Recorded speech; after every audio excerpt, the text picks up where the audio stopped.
Caleb Ward had already counted the coins twice, and was listening to the trader describe the horse's temperament when the whisper reached him. Not loud enough to interrupt the noise of the market, but precise enough to cut through it. A small voice close to his side saying, "My mama won't see tomorrow," with a certainty that made time tighten rather than rush. He turned before thinking, the habit of noticing detail stronger than the habit of finishing errands, and found a girl no higher than his waist, her hands folded together as if holding herself still. Eyes lifted to his without pleading, Caleb felt the moment separate from all of it. He asked her name quietly, not to slow her, but to anchor the truth to something real. And she answered, "Lila," then repeated that her mother was lying down, that she had tried to tell others and been told to wait. Caleb followed her, and he saw a woman slumped beside a wagon, face pale, breath shallow, the posture of someone conserving what little strength remained. He felt the weight of the coins in his pocket then, the shape of the day he had planned pressing against the choice now forming, and he understood that once he stepped away from the sale, the errand would not simply pause, it would be replaced. Lila watched him closely, not for reassurance, but for movement, because movement meant belief. And when Caleb nodded and took her hand, the grip tightened with relief rather than fear. He did not call out for help or argue with anyone who might have stopped him, knowing that explanations cost time, and time was already being spent elsewhere. And as they crossed the last stretch of ground, he saw clearly that what threatened the woman's life was not violence or secrecy, but neglect, the ordinary kind that thrived in busy places. Kneeling beside the mother, Caleb recognized the signs of fever and exhaustion, the body already turning inward, and he felt the quiet certainty settle that the girl had been right, that tomorrow was not guaranteed, and that buying a horse could wait because listening could not. As the market noise faded behind him, Caleb Ward accepted that the whisper had already changed everything, not because it demanded heroics, but because it had forced a decision between routine and response, and he had chosen to stop. Caleb Ward did not waste breath explaining what he saw, because explanation would have invited debate, and debate would have cost minutes the woman no longer had. He pressed his hand gently against her forehead, feeling the heat that confirmed what instinct had already told him, and shifted his coat to block the draft slipping beneath the wagon, working with the quiet efficiency of someone who understood that care often began before permission was granted. Lila stayed close, watching every movement, her small fingers tightening around the edge of his sleeve whenever her mother's breathing faltered, and Caleb felt the weight of that trust settle heavily, not as pressure but as responsibility already assumed. He asked Lila where they had come from, listening while he checked for injuries, learning in fragments that they had arrived days earlier, that her mother had tried to work despite illness, that asking for help had gradually been replaced by waiting, because waiting was what people told them to do when no one wanted to be responsible. The market continued behind them, the noise dull but persistent, and Caleb felt the contrast sharpen, life and trade moving freely while time narrowed here to the space between breaths. He stood once, scanning for a cart or anyone willing to assist, but the few faces that noticed hesitated, weighing inconvenience against uncertainty, and Caleb understood then that help would not arrive on its own. He returned to the woman, lifting her carefully enough to test whether movement was possible, and when she stirred weakly, he spoke to her directly, telling her they were leaving the market now, not asking if she agreed. Because agreement required strength she did not have to spare. Lila nodded vigorously, as if affirmation could substitute for words her mother could not form, and Caleb adjusted his stance, preparing to carry more than his body had planned for that day. The distance to his wagon felt longer than it should have, each step measured against the woman's shallow breaths, and the way Lila matched his pace without complaint. And Caleb felt time pressing not like urgency, but like erosion, stealing margin with every moment. When they reached the wagon, he settled the woman as gently as he could, layering cloth and shade, then turned to the practical problem he could no longer avoid: transportation beyond the market, knowing that the horse he intended to buy now represented more than convenience. It represented whether tomorrow would exist at all. He counted the coins again in his mind, calculating what could be spared, what could not, and accepted that the plan had already changed, that the whisper had not asked for help but demanded action. As he moved to secure what was needed, Caleb Ward felt the truth of the moment settle fully. The time was already leaving, and the only question left was whether he would move faster than it could take what Lila had trusted him to protect. Caleb Ward returned to the line of horses with a different awareness than before. The noise sharper now, the bargaining voices carrying a distance he no longer shared because time had narrowed his attention to function rather than preference. He no longer cared about temperament described in careful phrases or the small flaws traders used to lower expectations before raising prices. He cared about strength, steadiness, and whether the animal could move without hesitation once loaded. The trader he approached sensed the change immediately, mistaking urgency for eagerness, and named a price that assumed Caleb still stood within the ordinary rules of the market. Caleb did not argue, did not explain, only laid the coins out flat and said he needed the horse now, not later, not after another inspection, and the finality in his voice carried more weight than negotiation ever could. As the horse was led forward, Caleb assessed it with practiced eyes, noting the calm set of its ears, the way it accepted the harness without resistance, and he felt a grim satisfaction in knowing that this was a decision he could make cleanly, without doubt. Lila watched from beside the wagon, her face pale with worry but steady, and when their eyes met, Caleb gave a small nod that told her what mattered most. That movement was coming. He worked quickly but without panic, hitching the horse and testing the reins, aware that haste often created the very delays it sought to escape. And when everything was ready, he climbed onto the seat and turned the wagon carefully, avoiding the busiest paths. As they rolled out of the market, the sounds faded behind them, replaced by the creak of wheels and the rhythmic pull of the horse, and Caleb felt the shift from waiting to motion settle with a heavy relief. He checked on the woman often, adjusting her position, offering water she could barely sip, and he spoke to her calmly, not because he expected answers, but because steadiness could anchor someone slipping away. Lila stayed close, her small hand resting against her mother's arm, watching the road ahead as if willing it to shorten. And Caleb felt the weight of the promise he had not spoken but had already made, that stopping had not been enough, that following through was now the only thing that mattered. As the market disappeared behind them, Caleb Ward understood that the horse he had not planned to buy had already become something else entirely. Not a tool for work, but the fragile bridge between a whisper and a tomorrow that still had a chance to arrive.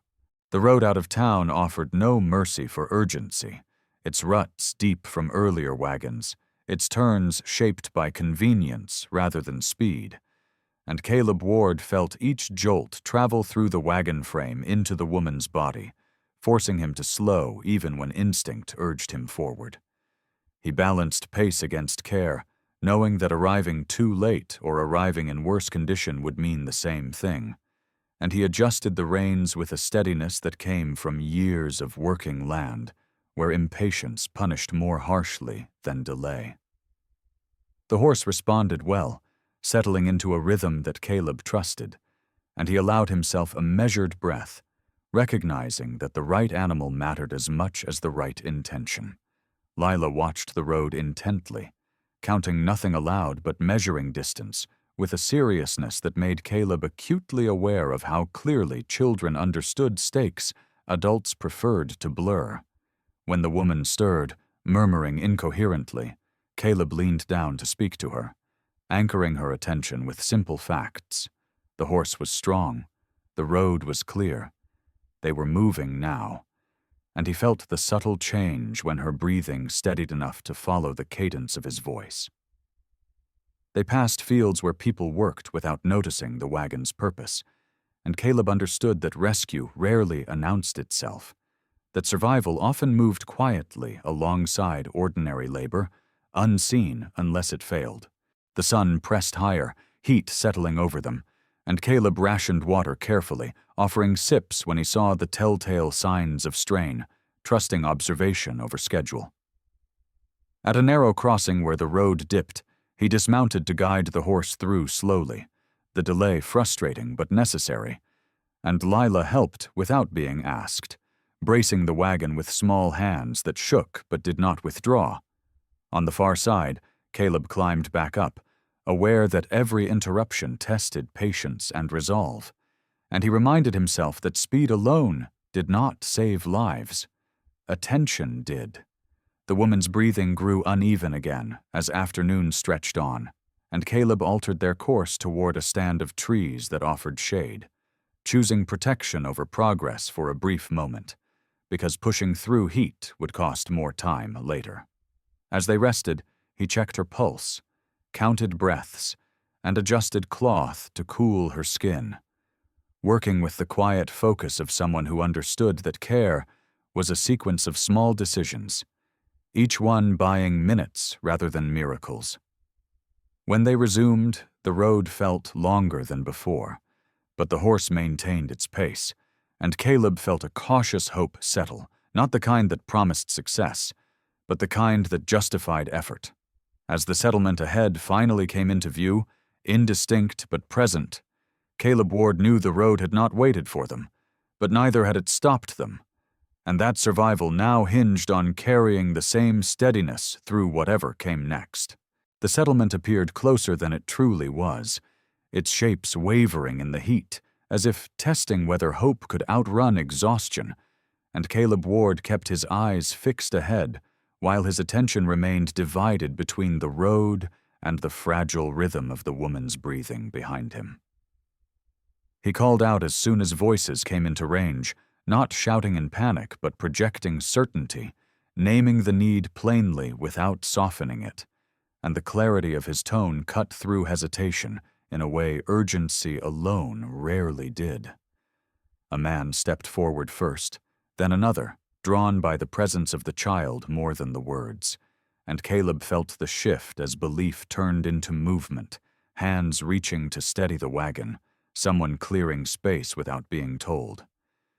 He did not explain the story or justify the interruption, knowing that explanation would slow what belief had finally made possible, and instead focused on transferring the woman carefully, guiding others with concise instructions shaped by observation rather than authority.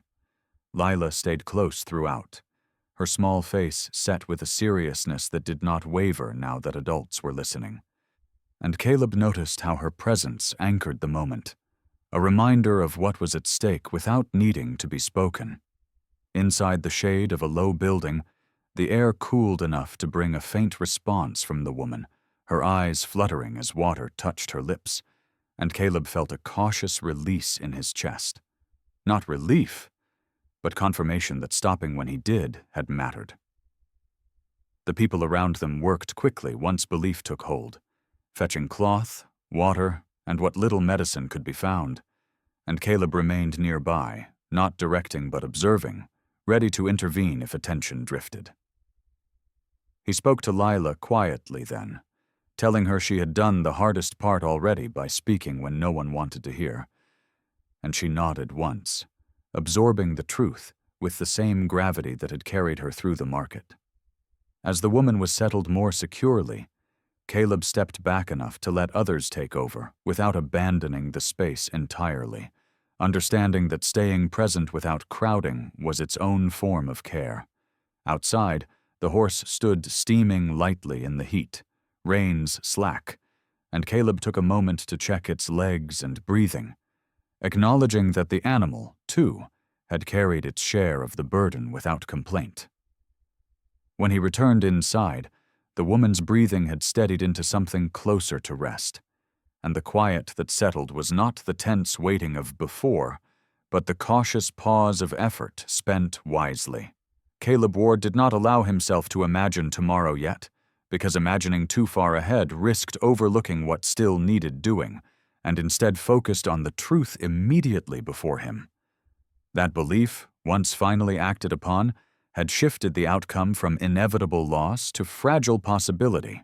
Night arrived slowly, not with drama, but with a cooling that settled over the settlement like a careful hand, and Caleb Ward felt the shift in the woman's breathing before anyone else remarked on it, the fragile rhythm evening out as the heat loosened its grip. He remained nearby without hovering, seated where he could see her chest rise and fall, measuring time not by hours, but by breaths that no longer scraped for air. The people who had gathered earlier drifted back to their routines, belief spent for the moment, leaving behind a smaller circle of responsibility. And Caleb understood how quickly urgency faded once the immediate threat appeared contained. Lila stayed awake beside her mother, refusing rest until Caleb gently told her that watching without blinking would not make the night pass faster. And she nodded reluctantly, trusting him enough now to close her eyes for brief moments at a time. He adjusted a blanket over her shoulders and felt the quiet weight of being relied upon settle more firmly, not as burden, but as alignment. The sense that he was exactly where he needed to be, despite having planned to be somewhere else entirely. When the woman stirred and spoke weakly, Caleb leaned in to catch the words, not pressing for clarity, only answering when he could, grounding her with simple truths, that she was not alone, that her daughter was safe. That morning was something they were moving toward 1 minute at a time. Outside, the horse shifted and stamped softly, and Caleb stepped out once to check it, loosening the harness and offering water, recognizing that care extended beyond the crisis itself to everything that had carried them here. He returned inside to find Lila watching him again, her gaze steadier now, less sharp with fear, and he told her quietly that tomorrow wasn't promised yet. But it was no longer unreachable, and the distinction mattered enough to see her shoulders relax for the first time since the market. As the night deepened, Caleb took his turn, resting without fully sleeping, the kind of pause that allowed fatigue to ease without letting vigilance slip entirely. And he reflected on how a day meant for purchase had become a day of waiting instead. He did not regret the change, because regret required comparison, and comparison had already been rendered irrelevant by the simple fact that stopping had preserved a possibility that would otherwise have vanished unnoticed. When the woman's breathing steadied further and a faint warmth returned to her hands, Caleb allowed himself a single quiet acknowledgement that time, which had been leaving so quickly earlier, had slowed enough to be counted again. He did not call it hope, because hope suggested certainty, and certainty did not belong to him, but he recognized the space that had opened between now and tomorrow, and he understood that this space, fragile and narrow, was exactly what the whisper had been asking him to create. Morning arrived without announcement, light easing through the small window rather than forcing its way in, and Caleb Ward knew it had mattered the moment he saw the woman's eyes open fully, not searching in panic, but adjusting slowly, as if recognizing the room before questioning why she was there. He did not speak at first, allowing the quiet to do what words often disrupted, and when she focused on him, her gaze held confusion threaded with relief, the look of someone who had crossed a dangerous threshold without realizing when it happened. Lila noticed at the same time, her breath catching softly before she leaned forward, whispering her mother's name with careful hope, and the woman answered faintly, the sound enough to break the long night into something survivable. Caleb felt the shift settle through the room, not triumph, but confirmation. And he stepped back slightly to give space, understanding that recovery required dignity as much as attention.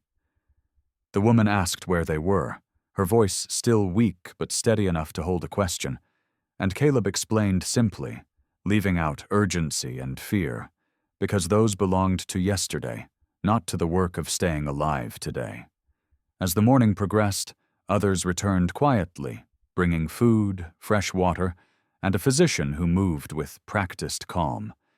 And Caleb watched from the side as the woman was examined, listening for what mattered rather than every word.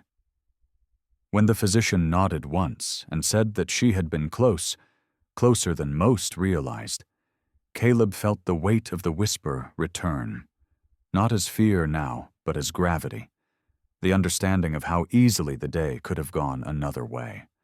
Lila stayed near him, her posture different now, no longer braced against disbelief, and she spoke openly about the market, about being told to wait, about choosing him because he looked like someone who listened. And Caleb accepted the explanation without modesty or denial, recognizing that being chosen had been less about virtue and more about availability. He told her that listening was not rare, only often delayed by noise, and she considered this seriously, as if filing it away for later use.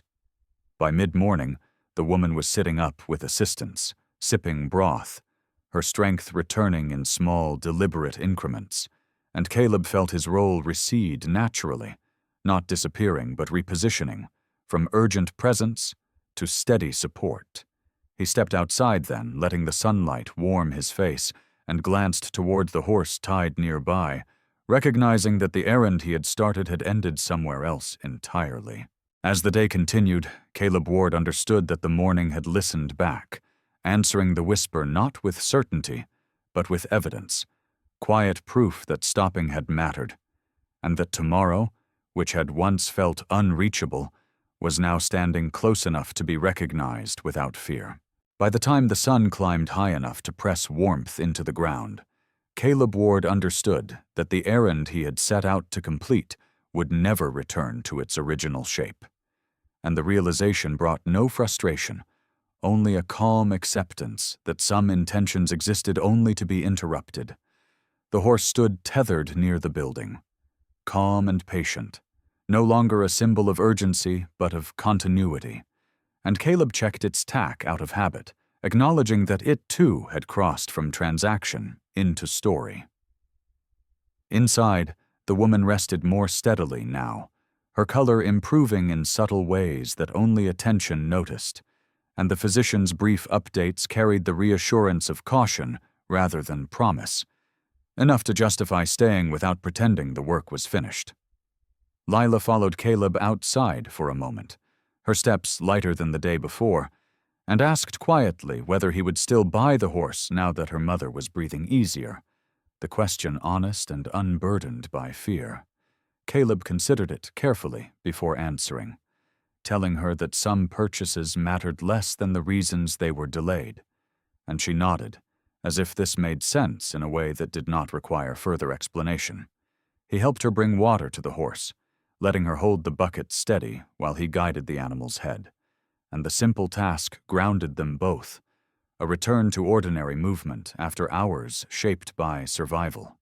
People passed with nods rather than questions now, curiosity replaced by the unspoken understanding that the moment of crisis had closed without spectacle, and Caleb felt no urge to correct assumptions or recount details, knowing that the truth had already done its work quietly. When he returned inside, the woman thanked him in a voice still thin but deliberate, and Caleb responded without deflection, acknowledging her words while making it clear that listening had been the beginning, not the entirety, of what had happened. As afternoon settled, plans were made about where the woman and Lila would stay while strength returned, and Caleb participated without directing, offering help only where it fit naturally, understanding that control was no longer required. He stepped back when others stepped forward, not out of withdrawal, but respect, recognizing that rescue, once completed, had to give way to restoration, shaped by many hands. Standing near the doorway, Caleb reflected on how easily he might have finished the purchase and ridden home without hearing the whisper, and how nothing in his life would have marked that day as unusual, and the thought sharpened his gratitude rather than guilt. As the light softened again, he realized that the errand he had never finished had carried him exactly where he needed to be, and that returning to routine unchanged would have meant losing something far more important than a horse: the chance to respond when truth asked quietly, and time was already slipping away. As the urgency faded, what remained surprised Caleb Ward more than the crisis itself, because the quiet after survival was not empty, but shaped by small decisions that continued to matter even when danger no longer announced itself.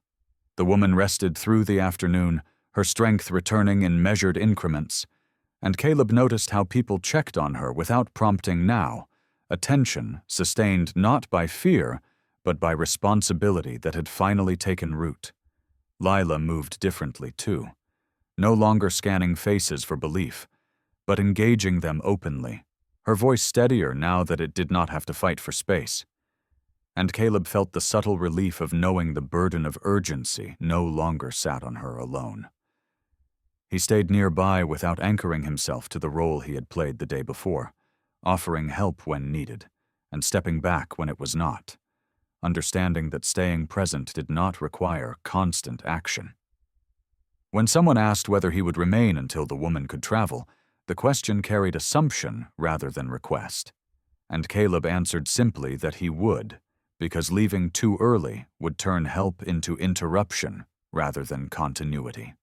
The horse was settled for the night, fed and brushed, its calm presence reflecting the shift from crisis to care, and Caleb recognized that the animal, like the errand, had become part of something larger than its original purpose. As evening approached again, he sat with Lila and listened as she spoke about the night, about counting breaths and watching shadows move, and he let her tell the story without correcting or minimizing it, because naming fear was part of releasing it.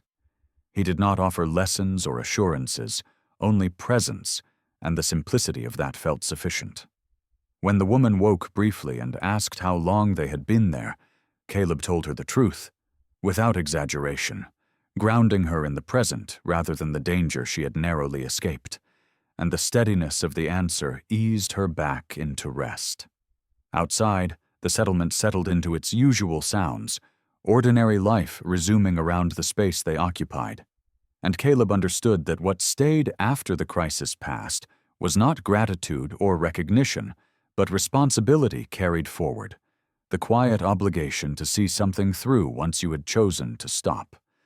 As night closed in again, calmer than the last, Caleb Ward accepted that tomorrow was no longer a question, but a direction, and that the most important work now was not saving a life, but allowing it to continue without being overshadowed by the moment it had nearly been lost. Caleb Ward woke before dawn out of habit rather than worry, the kind of waking that came when urgency had finally loosened its grip, enough to allow quiet back in, and he listened for a long moment to the sounds around him, measuring the day by what was no longer missing. Inside the small room, the woman's breathing held steady, no longer shallow or strained, and when Lila stirred beside her and sat up, there was no fear in the movement, only awareness, the simple act of greeting another morning without bracing for loss. Caleb stepped outside to tend the horse, the rhythm familiar again, brushing dust from its flank, tightening the cinch with unhurried hands, and he felt the return of ordinary motion settle into him, like balance restored. When he came back inside, the woman was awake, her voice still weak but clear enough to carry intention, and she thanked him again, not with urgency or emotion, but with the calm certainty of someone who understood exactly how close the edge had been. Caleb answered honestly, telling her that listening had been the only thing required at the start, and that everything else had followed from refusing to ignore what had been said quietly. Lila watched the exchange with thoughtful attention, then asked whether Caleb would still go home now that tomorrow had arrived. And he smiled slightly, explaining that going home was never the question, only when and how, and that staying until they were ready mattered more than finishing an errand that could wait. The physician returned mid-morning and confirmed what everyone already felt, that the danger had passed, that recovery would take time but no longer demanded fear, and Caleb felt the final weight lift, not in celebration but in steadiness, the relief of knowing that stopping had changed the shape of a life rather than merely delaying an ending. As preparations were made for the woman and Lila to travel safely once strength returned, Caleb offered the horse without condition, not as charity or obligation, but because movement would be part of healing, and the offer was accepted with quiet respect rather than surprise. When the time came for him to step back fully, Caleb did so without ceremony, knowing that the measure of what he had done did not depend on how long he remained visible. As he finally turned toward the road he had meant to take the day before, the errand forgotten and irrelevant, Caleb Ward understood that tomorrow had not arrived on its own. It had been spoken into being by a whisper that asked to be believed, and honored by the choice to stop, listen, and act when time was already leaving. And in that understanding, he carried forward not a story of rescue, but a simple truth he would keep, that the quietest voices often marked the difference between what was lost and what was allowed to continue. If this story mattered to you, like it, share it with someone who might need it, and subscribe to Echoes of a Rancher for stories of love, redemption, and survival.